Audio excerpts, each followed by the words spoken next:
Right. Well, that's true. Actually, that's not true. I sing. I sing because my dad sang.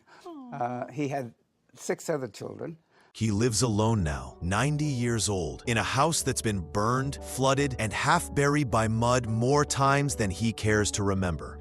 The neighbors say they sometimes see him standing by the window at dusk, tall, elegant, but confused, like a man searching the rooms for memories that no longer arrive. This is Johnny Mathis, a voice once compared to velvet, silk, even light itself, and now a man fighting a private war with a failing mind. But if you think this story is simply about age, you're wrong. There's a darker thread running through Johnny's final years: secrets, addictions, betrayals, things Hollywood doesn't talk about, because it doesn't want you to look too closely at the price of a lifetime in the spotlight. Let's start with the beginning, because this legend was born inside pain. Johnny Mathis came into the world on September 30th, 1935, in Gilmer, Texas, a town where dreams were small and racism was loud. His father, Clem, had tasted the bitter side of America early.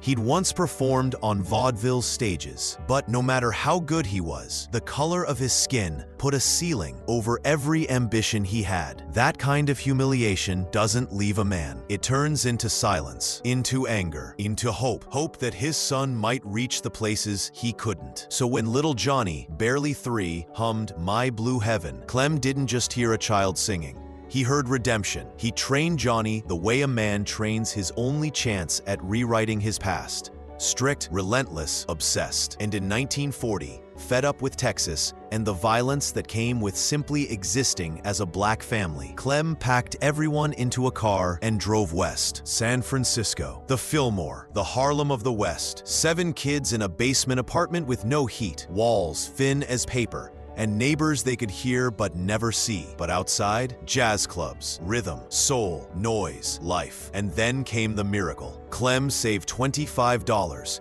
an impossible amount in those years, to buy a used upright piano. It didn't fit through the door, so he took it apart, screw by screw, rebuilt it in the living room.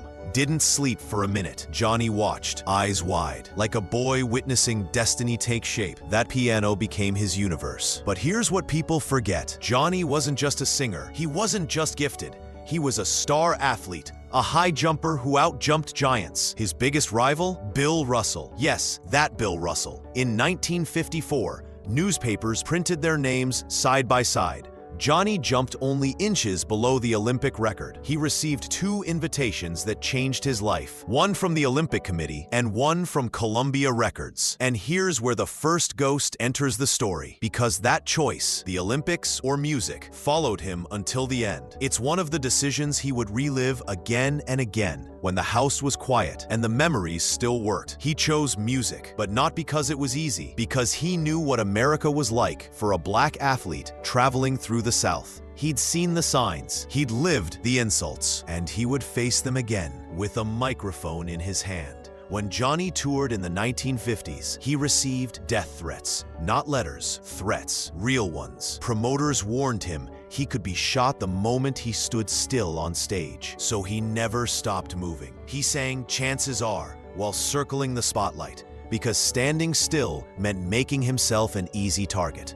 That is the part of his story people never talk about. His voice wasn't soft. His courage was. In 1956, after training for years under a strict vocal instructor he could barely afford, Johnny recorded his first songs in New York. What happened next? A meteor didn't rise, it exploded. Wonderful, wonderful. It's not for me to say.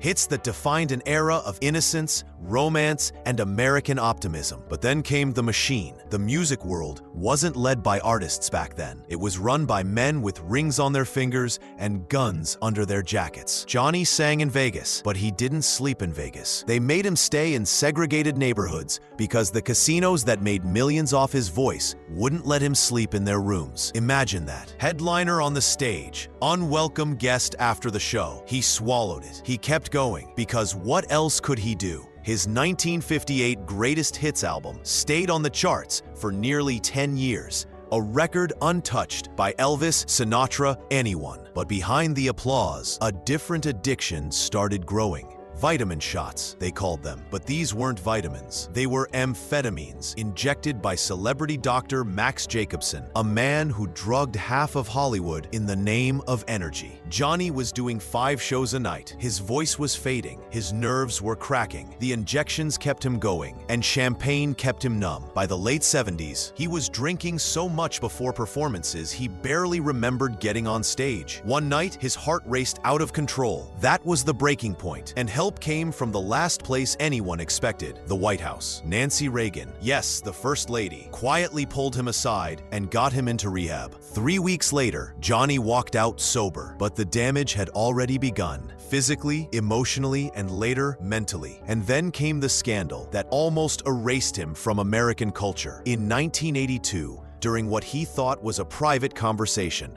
he made a casual comment about homosexuality. About his homosexuality. He assumed the journalist wouldn't print it. He was wrong. The backlash was immediate, vicious, and cruel. Radio stations banned him. Shows were canceled. Death threats poured in again. This time not from racists, but from so-called moral protectors. He never fully recovered from the betrayal of that moment. It pushed him into silence and isolation that lasted decades. And still, he delivered. Hit albums, duets, Grammy nominations, a Lifetime Achievement Award. A 70-year career powered not by hype, but by raw discipline. Fast forward to the last decade. Johnny's house, the same one he bought in the early 60s, burned in 2015. He lost memories, trophies, belongings. Then, in 2023, rains triggered a landslide that ripped apart the same home again. People begged him to move. He refused, because that house wasn't just a home.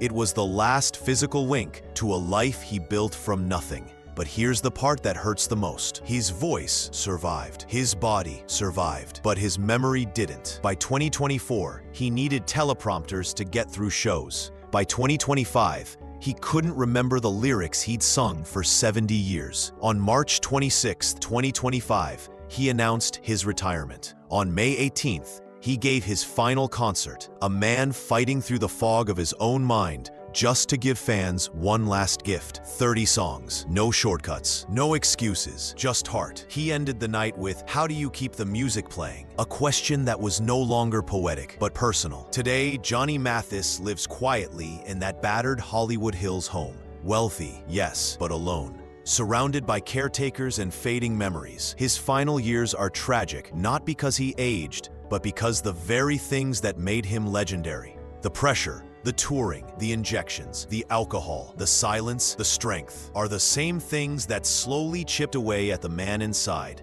But even as his memory disappears, his gentleness never did. He never became bitter, never lashed out, never blamed anyone. After losing his home to fire, he calmly said one sentence that defined his entire life. "Those are just things. I'm a very lucky man." Maybe that's the real legacy. Not the awards, not the records, not the chart numbers or the celebrity friends, but the quiet dignity of a man who survived racism, the mob, addiction, betrayal, heartbreak, fame, and the chaos of an entire century, and still found kindness at the end of it all. Johnny Mathis isn't just the last great romantic voice of America. He's a reminder of something this country seems to forget. Greatness doesn't come from talent. It comes from what a man carries and what he refuses to let break him.